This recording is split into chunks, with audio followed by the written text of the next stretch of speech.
দুনিয়ার জীবনকে বিদায় দিয়ে পরকালের দিকে অগ্রসর হয়। অর্থাৎ মৃত্যুর সময় যখন চলে আসে মুমিনের, নাযালা ইলাইহি মিনাস সামায়ে মালায়েকা, তখন তার কাছে আল্লাহ আকাশ থেকে ফেরেশতা পাঠিয়ে দেন। বিজুল উজুহ, এমন কিছু ফেরেশতা যাদের চেহারা উজ্জ্বল, কান্না উজুহামুশ শামস, তারা এত উজ্জ্বল যে তারা যেন প্রজ্বলিত সূর্য। মাহুম আকফানিল কাফানিম মিন আকফানিল জান্নাহ হানুতুম মিন হানুতিল জান্নাহ, তাদের হাতে থাকে জান্নাতের কাফন, তাদের হাতে থাকে জান্নাতের খুশবু।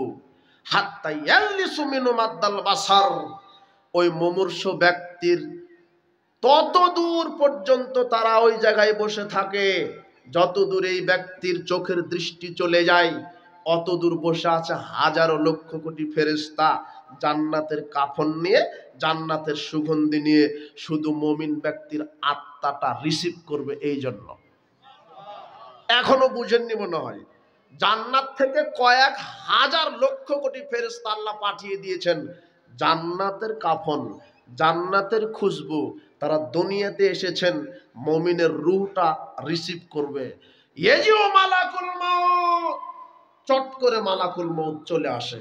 হাত্তা ইয়াজলিস ইনদা রাসিহি, এই মুমিন ব্যক্তির মাথার পাশে বসে, মাথার পাশে বসে বলে, ইয়া আইয়াতুহান নাফসুত তাইয়্যিবা উখরুজি ইলা মাগফিরাতিম মিনাল্লাহি ওয়া রিদওয়ানিন। মালাকুল মউত মাথায় হাত বুলায় আর বলে, বের হয়ে আসো প্রশান্ত আত্মা, বের হয়ে আসো প্রশান্ত আত্মা, আল্লাহর ক্ষমার দিকে, আল্লাহর সন্তুষ্টির দিকে।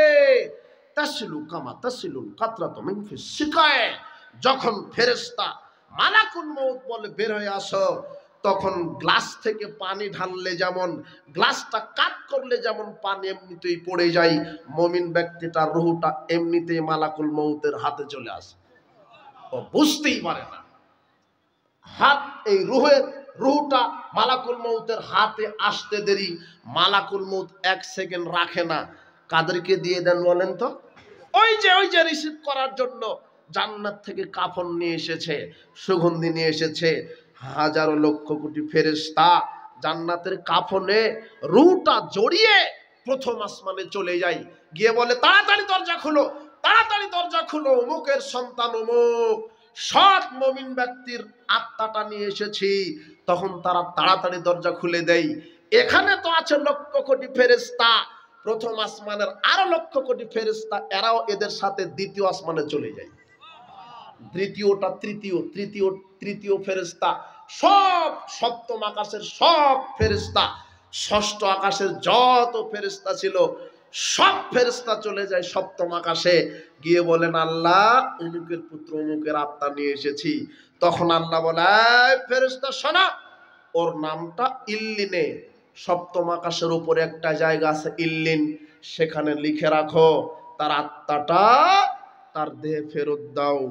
তাকে জিজ্ঞাসা করা হবে, তাকে ওখান থেকে কিয়ামতের দিন উঠানো হবে। তখন ফেরেশতারা এই আত্মাটা তার শরীরে প্রবেশ করিয়ে